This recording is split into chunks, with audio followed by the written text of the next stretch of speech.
Carta aos Hebreus, capítulo 12, dando continuidade à nossa série de mensagens nesse livro. Hebreus, capítulo 12, de 4 a 13, onde o nosso autor explica aos seus leitores como eles deveriam agir debaixo dos sofrimentos considerados como uma disciplina da parte de Deus. Ouçamos a leitura de toda a passagem. Ora, na vossa luta contra o pecado, ainda não tendes resistido até o sangue. Estais esquecidos da exortação que, como a filhos, discorre convosco. Filho meu, não menosprezes a correção que vem do Senhor, nem desmais quando por ele és reprovado. Porque o Senhor corrige a quem ama e açoita todo filho a quem recebe. É para a disciplina que perseverais. Deus os trata como filhos. Pois que filho há que o pai não o corrige? Mas se estáis sem correção de que todos se têm tornado participantes, logo sois bastardos e não filhos.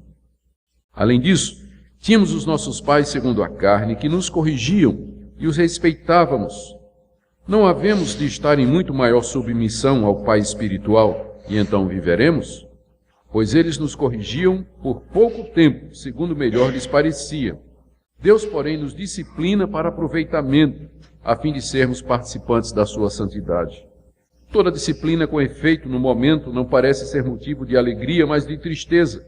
Ao depois, entretanto, produz fruto pacífico aos que têm sido por ela exercitados, fruto de justiça.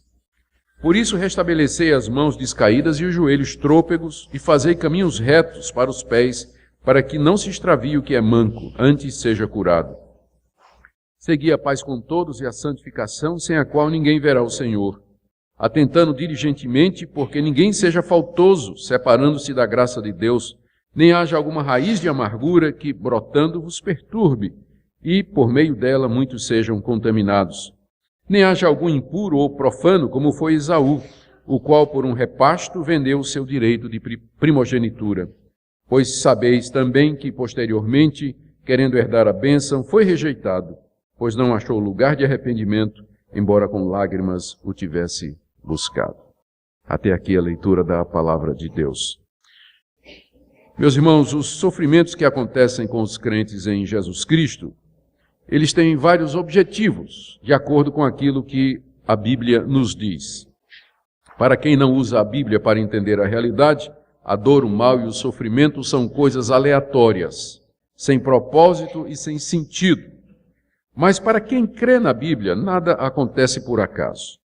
E de acordo com a Bíblia, os sofrimentos que vêm sobre os crentes têm como objetivo, entre outros, desapegar os seus corações das coisas desse mundo, fazê-los ansiar pela eternidade, mantê-los humildes e dependentes de Deus, e também é uma ocasião para que eles deem testemunho ao mundo da paz e da mansidão em Jesus Cristo.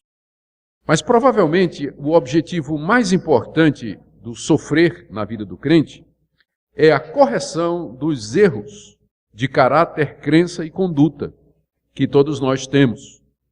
Não quer dizer, e não estou dizendo, que todo sofrimento sempre é Deus corrigindo algum erro, alguma heresia, algum pecado em nós.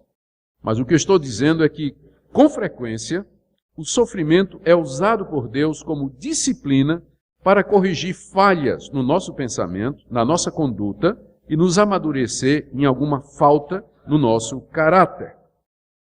A Bíblia, quando se refere ao sofrimento, usa várias figuras que mostram isso. E a mais importante delas é a ideia do fogo ou da fornalha. A nossa fé sendo um objeto precioso, ouro ou prata, que passa pela fornalha da aflição, para ser purificada, para ser limpa dos elementos que a prejudicam e que a contaminam. Pedro, por exemplo, com frequência usa essa figura. Lá na 1 de Pedro, capítulo 4, verso 2, ele diz assim: meus irmãos, não estranhem o fogo ardente que surge no meio de vocês, destinado a provar-vos. Estava se referindo, então, aos sofrimentos como sendo uma fornalha na qual a nossa fé, a nossa paciência, o nosso amor, o nosso caráter de maneira geral são provados. E aqui no texto que eu li, o nosso autor usa uma outra figura, também muito comum na Bíblia, com respeito aos sofrimentos e o seu propósito, que é do sistema de correção de filhos. Aqui Deus é representado como um pai amoroso que castiga com açoites o seu filho para fazê-lo crescer, para corrigi-lo. Talvez essa figura fizesse mais sentido naquela época em que as pessoas levavam a sério a criação de seus filhos. Levavam a sério a criação dos seus filhos. Naquela época, no mundo oriental, na cultura hebraica, os filhos eram criados debaixo de disciplina estrita. Não quer dizer que era uma rigidez brutal, mas um amor que se revelava na preocupação com o caráter e a conduta dos filhos. Os pais estavam mais preocupados em dar aos filhos uma herança espiritual, moral, uma boa educação, do que deixar uma herança. E eles investiam nisso. Até no mundo greco-romano, isso era verdade. Os filhos dos nobres, eles eram sujeitos a uma disciplina severa. Os pais contratavam tutores que se encarregavam de treinar os filhos. E os filhos eram submetidos a um treinamento tão severo que mais pareciam escravos, que incluía estudos, exercícios físicos, fazer tarefas as mais meniais, ou tarefas que pareciam absurdas, indignas, com o objetivo de que, quando os filhos alcançassem a maioridade, eles tivessem condição, maturidade e preparação de herdar o nome da família e de herdar a herança da família. Então, é nesse contexto que o nosso autor fala de Deus como um pai que disciplina e corrige seus filhos, visando o aproveitamento deles. Infelizmente, em nossos dias, essa imagem se perdeu um pouco. Porque ele faz uma pergunta aqui: qual é o pai que não corrige o seu filho? E nós diríamos, a maioria deles aqui. A resposta que ele está querendo é, não existe um pai que não corrija seu filho. Mas infelizmente hoje a resposta seria, a maioria não corrige. A maioria não disciplina. A maioria não ensina. A maioria não sujeita o filho à autoridade paterna e à orientação que vem da palavra de Deus. Hoje nós estamos falando, hoje é o Dia das Mães. Eu estava pensando em como ia relacionar essa mensagem com as mães. Eu acho que encontrei aqui o caminho, não é? Encontrei aqui o caminho. É bem verdade que a figura é do pai, porque na Bíblia o pai é o responsável pela disciplina. Mas nós sabemos que se a mãe não estiver junto com ele, a disciplina dos filhos não vai acontecer. Não vai acontecer. Essa passagem, então, só vai fazer sentido para nós se nós tivermos em mente esse quadro, que o ideal de Deus é que na família, o pai, responsável pelo bom andamento do seu lar, ele corrige, disciplina, castiga, açoita os seus filhos, não com o objetivo de destruí-los, mas de prepará-los para a vida, para que eles possam herdar o nome da família, para que eles sejam dignos da herança que o seu nome representa. E é claro, a mãe, embora em nenhum momento mencionada no texto, faz parte disso. Eu não vou fazer como aquele pregador que pregou sobre a mãe do filho pródigo. Porque a mãe do filho pródigo nem aparece na parábola, né? Mas ele disse, bom, se é filha é porque tinha uma mãe. E aí fez as suas argumentações. Eu não vou cair nesse erro homilético, né? Mas é claro que a gente sabe pela vida e pela experiência de que nenhum pai, ele pode de fato exercer a sua função se a mãe, se a sua esposa, como mãe, não ajudar e não orientar na educação dos seus filhos. Muito bem, esse então é o centro do nosso capítulo, que Deus, como Pai amoroso, e a semelhança do que um pai terreno deveria fazer, ele usa o sofrimento para corrigir os seus filhos, com o objetivo de que eles sejam participantes do reino celestial.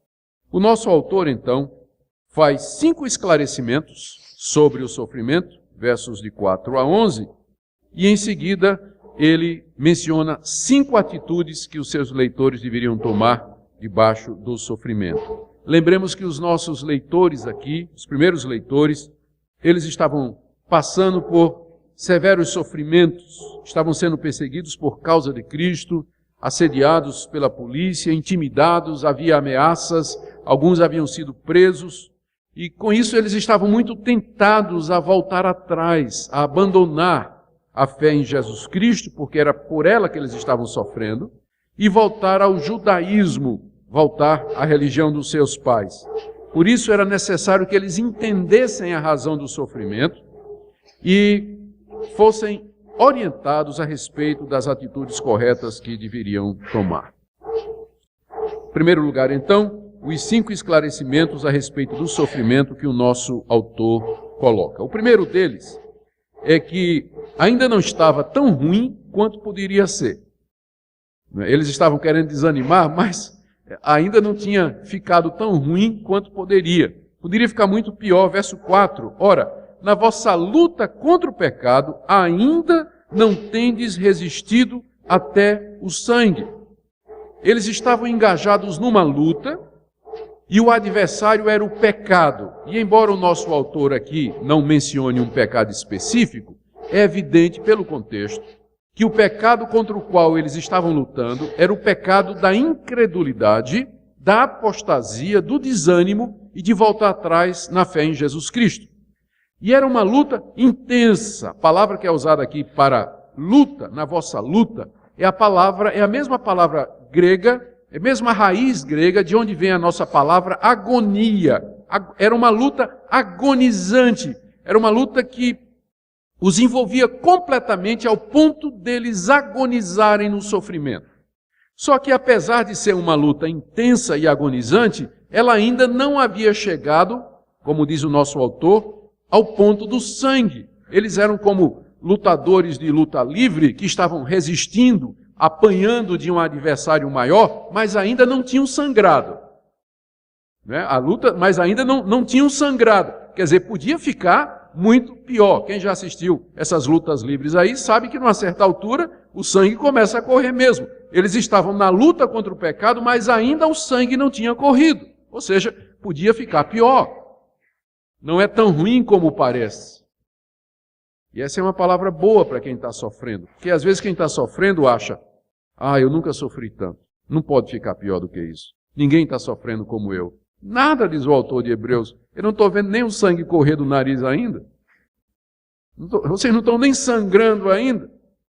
E quando ele diz isso, imediatamente nós lembramos dos outros lutadores que já foram mencionados. No capítulo 11, ele menciona heróis da fé, pessoas que também haviam lutado contra o pecado e dado testemunho de Cristo. E olha o que ele diz a partir do verso 35. Mulheres receberam pela ressurreição seus mortos, alguns foram torturados, não aceitando seu resgate para obter superior ressurreição. Outros passaram pela prova de escárnios, açoites, algemas, prisões. Verso 37. Foram apedrejados, provados, cerrados no meio, mortos ao fio da espada, andaram peregrinos pelo mundo, nas cavernas. Ora, diz o escritor de Hebreus, vocês não chegaram nem perto dos heróis da fé ainda. Na luta de vocês contra o pecado, vocês não chegaram nem ao sangue. E um pouquinho antes ele tinha dito, olhem para Jesus, capítulo 2, 12, versos 2 e 3. Olhem firmemente para Jesus, o qual em troca da alegria que estava proposta, suportou a cruz e sangrou ali. Então tem 2 exemplos de sangue, de pessoas que lutaram até o sangue para fazer a vontade de Deus. Eles não tinham chegado ainda nesse ponto. Então está aqui a primeira explicação que ele dá a respeito do sofrimento. É que sempre pode ser pior. Não pense que não pode. Então é como se ele dissesse, para de reclamar.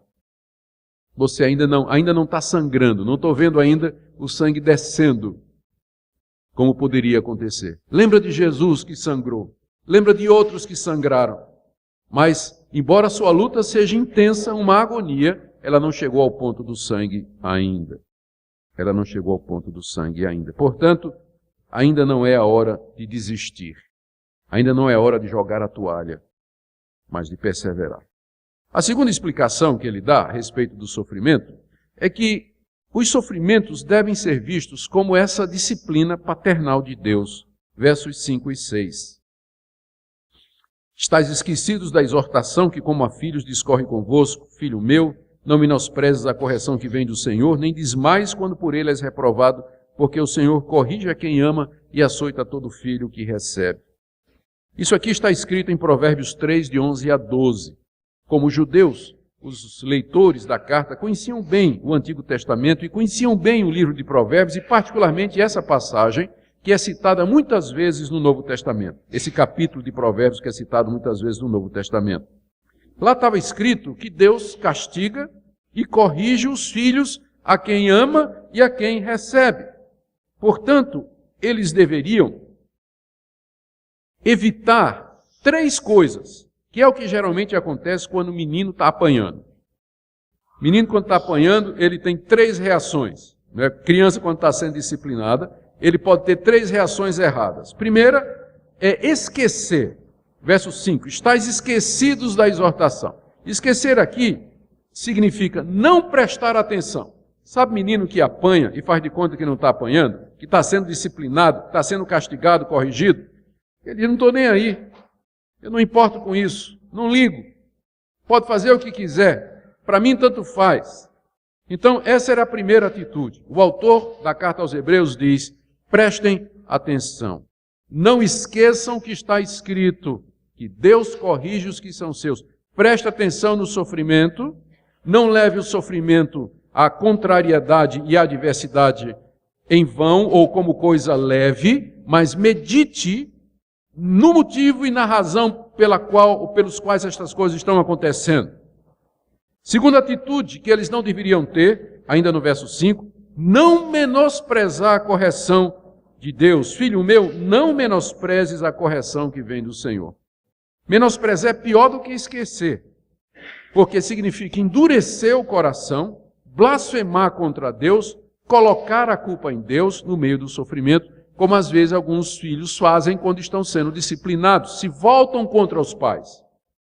E em vez de se quebrantar, se humilhar e aceitar a correção, eles ficam raivosos, colocam a responsabilidade nos pais e o coração fica mais duro ainda. Mais duro ainda. Então, é a segunda coisa que eles deveriam evitar. Menosprezar a correção de Deus. Terceira, não desmaiar. Aqui é o oposto. Tem crianças que debaixo da disciplina e da correção e do castigo, elas desmaiam, elas desanimam, elas perdem o ânimo, elas se tornam apáticas, elas desistem de tudo. Elas lamentam e, se pudessem, elas iriam embora, não quero mais saber dos meus pais, não quero mais saber da minha família. Essa é a terceira atitude que nós não devemos ter debaixo do sofrimento como disciplina de Deus. Não desmaie. Final do verso 5. Nem desmais quando por Deus és reprovado. Reprovado no sentido de que Deus está usando o sofrimento porque Ele viu alguma atitude sua errada, reprovou aquela atitude e está usando o sofrimento para corrigir. Então, quando Deus fizer isso, não desmaie. Tem gente que desmaia com muita facilidade, né? Tem outros que não. Tem gente que desmaia se vir sangue, né? Não tem gente assim? Se viu sangue correndo, desmaia na hora. Outros são mais resistentes. Então, o que o nosso autor está dizendo aqui é o seguinte. Sejam resistentes. Não desanimem. São 3 atitudes, aliás, que ele diz que nós não devemos ter. Não leve em pouca conta, não menospreze, mas também não desanime.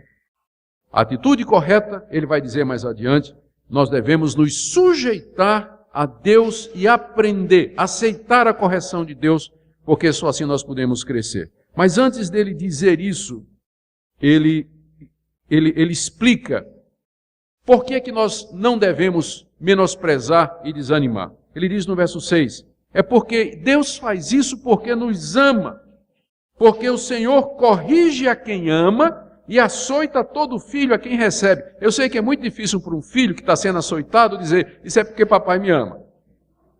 Eu sei que é. E é a mesma coisa na vida. Quando nós estamos no meio do sofrimento, no meio da dor, da perda, da morte, do acidente, da tragédia, do inesperado, da calamidade, é muito difícil a gente dizer, não, isso aqui é o amor de Deus por mim.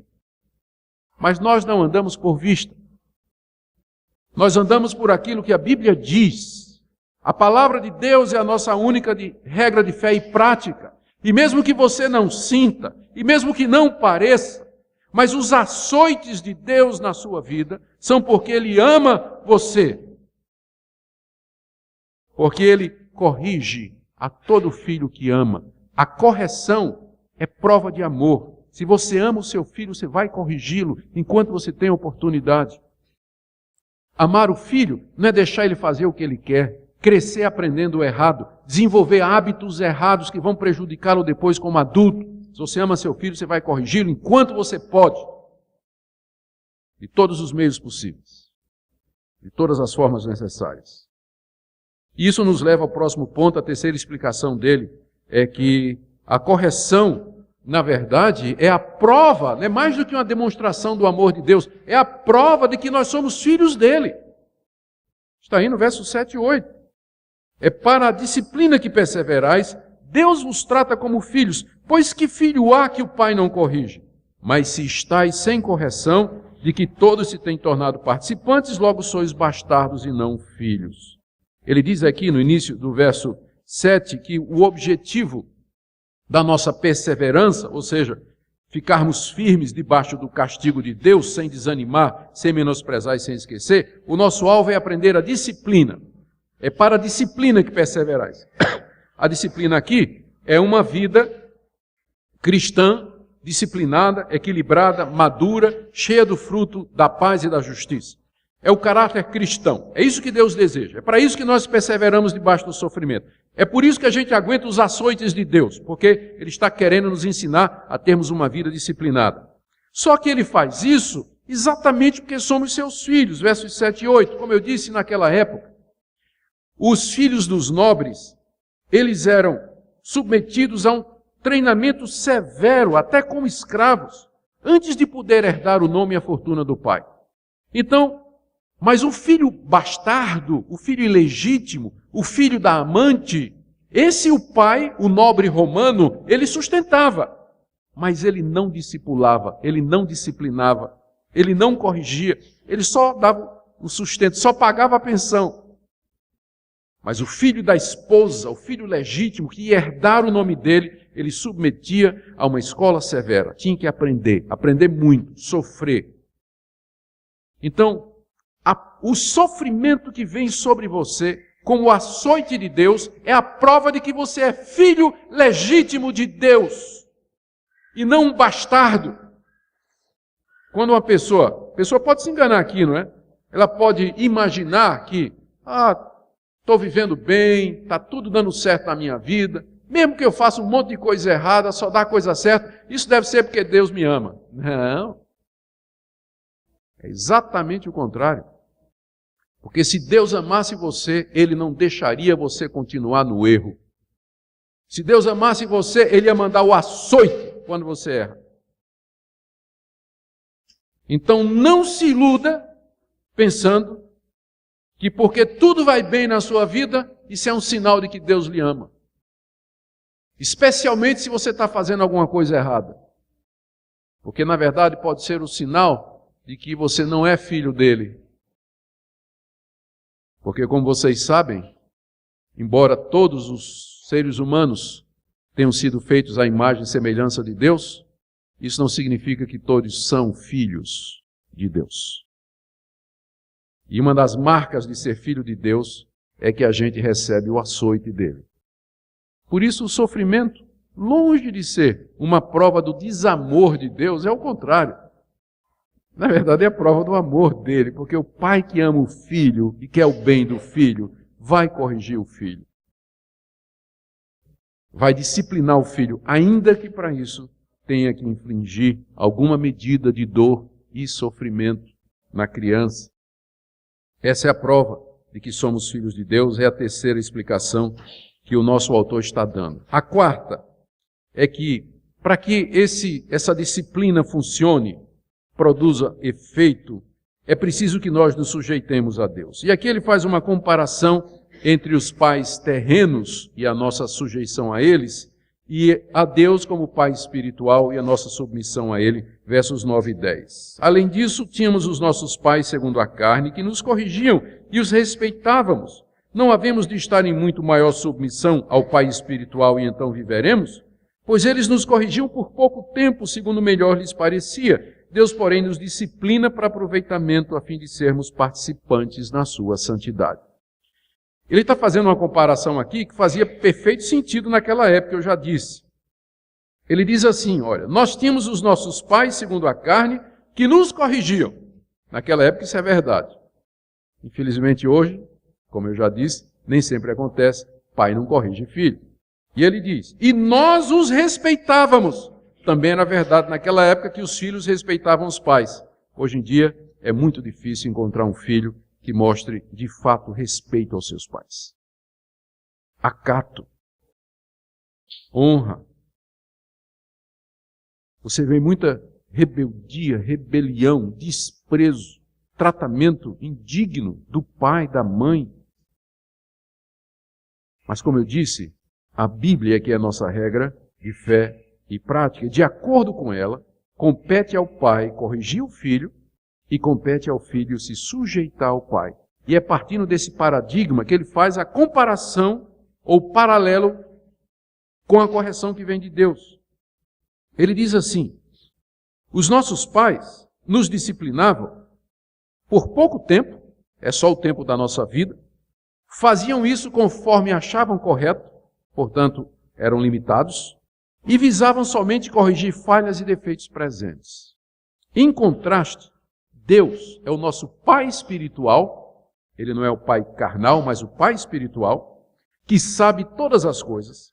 Ele nos disciplina aqui para que nós sejamos participantes na eternidade da sua santidade. Esse é o alvo dele. Portanto, aí vem a pergunta, que está no verso 9. Não haveremos de estar em muito maior submissão ao Pai espiritual? Se nós, como filhos, nos sujeitávamos a papai e mamãe quando nos corrigiam, acatávamos, nos quebrantávamos e obedecíamos quando éramos crianças, muito mais então não deveríamos nós nos sujeitar, nos humilhar diante de Deus quando Ele nos corrige com o açoite da dor e do sofrimento e dizer, Senhor, corrige a minha vida, aqui estou eu diante de Ti, eu quero mudar, eu sei que isso está acontecendo para o meu bem, por favor me ensina. Esse é um argumento muito forte, mas que pressupõe esse paradigma de que pais corrigem seus filhos e que os filhos se humilham diante da correção do pai para obedecer e fazer o que é certo. E queridos, preste atenção no que ele diz aqui. O objetivo de Deus, final do verso 10, é que nós sejamos participantes da sua santidade. O nosso Deus é santo. O nosso Deus ama a pureza. O nosso Deus é reto, justo e verdadeiro. A santidade de Deus fala da sua glória, da sua beleza, da pureza de Deus. E Ele quer que nós participemos dessa qualidade dEle. Esse é um dos atributos transferíveis de Deus, a santidade. Tem coisas de Deus que Ele não pode transferir. Onipotência, onisciência, onipresença, eternidade, infinitude. Isso Deus não transfere para as suas criaturas. Mas tem outras coisas em Deus que Ele transmite, que Ele transfere. E uma delas é santidade. Deus quer que nós sejamos participantes da sua santidade. Nós nunca seremos igual a Deus, mas nós podemos participar da santidade dEle. E isso começa aqui. Enquanto nós estamos aqui, os açoites de Deus é para isso. Aprenda a ser santo, aprenda a fazer o que eu gosto, diz Deus, e deixe de fazer o que eu não gosto. Ande no meu caminho, obedeça às minhas leis, ande no Espírito, ame a meu Filho Jesus. Deus quer nos fazer participantes da sua santidade, não só agora, mas também em toda a eternidade. Os nossos pais nos corrigem por um pouco tempo e depois nós morremos. Eles morrem e nós morremos. Mas a correção de Deus, diz aqui, redunda em vida. Final do verso 9. Havemos de estar em muito maior submissão ao Pai espiritual e então viveremos. E não viveremos de qualquer maneira. viveremos como participantes da sua santidade. É isso que é a glória, é isso que é o céu, é isso que nós almejamos, ser santos como Deus é. Isso um dia irá acontecer, mas Deus está nos preparando para isso, está nos disciplinando e nos corrigindo para isso.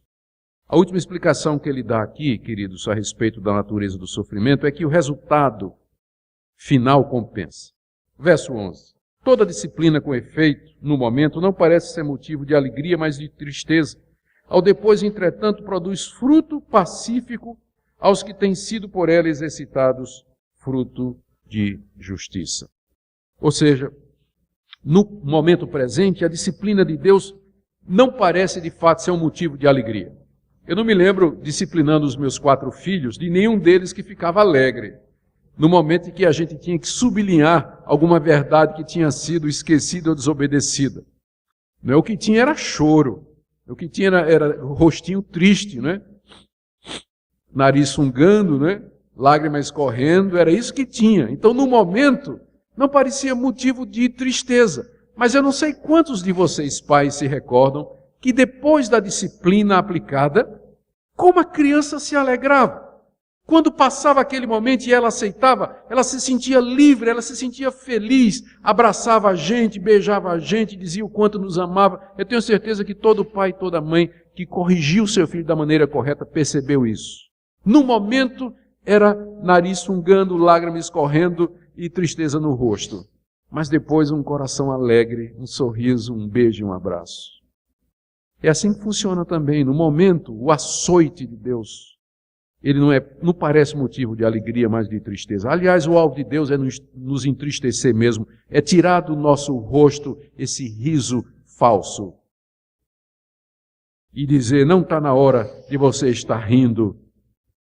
Você tem que chorar pelos seus pecados.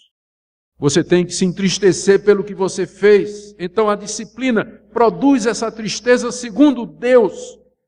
E depois ela vai produzir, ainda verso 11, o fruto pacífico de justiça aos que têm sido exercitados pela disciplina. Aos que têm sido trabalhados pela disciplina. Os que se submetem e acatam, depois vão colher o resultado, que é o fruto da justiça e da paz. Esse é um fruto difícil de obter, não é? Paz e justiça, santidade, tudo isso é coisa que Deus quer operar em nossa vida. Mas essas coisas, elas não vêm somente indo à igreja, escutando sermões, lendo bons livros, fazendo a hora devocional, tudo isso ajuda. Essas coisas só acontecem na escola da vida. É claro, não estou dizendo só na escola da vida, no sentido de que Deus só usa isso. Mas Deus toma isso que nós aprendemos, por exemplo, aqui hoje, e na próxima vez que você estiver sofrendo, Deus vai dizer, lembra o que você escutou? É isso aqui que está acontecendo.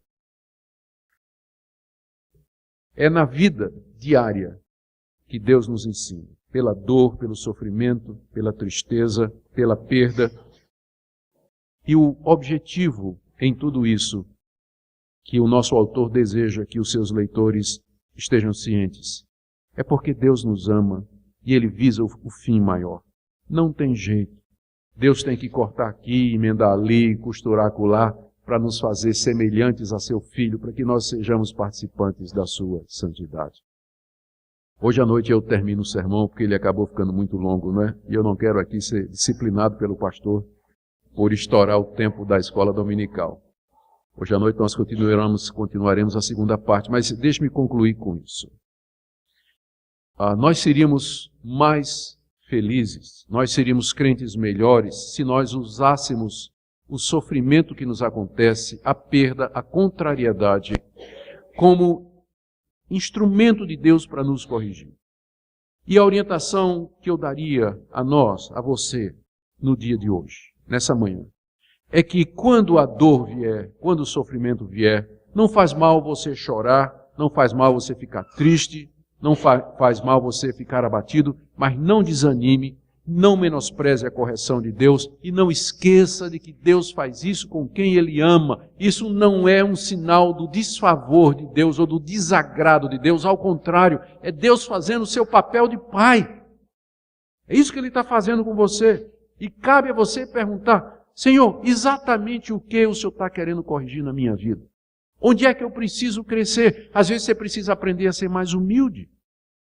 Às vezes você precisa aprender a dar mais tempo a Deus, porque você está muito envolvido com as coisas desse mundo, até legítimas, mas não tem tempo para Deus, não tem tempo para ler a palavra, para comunhão, para conversação, para estar participando com o povo de Deus das coisas de Deus. Às vezes você está num relacionamento que não é bom para você. E Deus vem em cima. Se Ele ama você, Ele vem em cima. Cedo ou tarde Ele virá. E quando Ele vier, se submeta a Ele. Diga, sim, Senhor, obrigado, porque o Senhor me corrigiu. Obrigado que o Senhor me fez ver uma coisa que eu não estava vendo.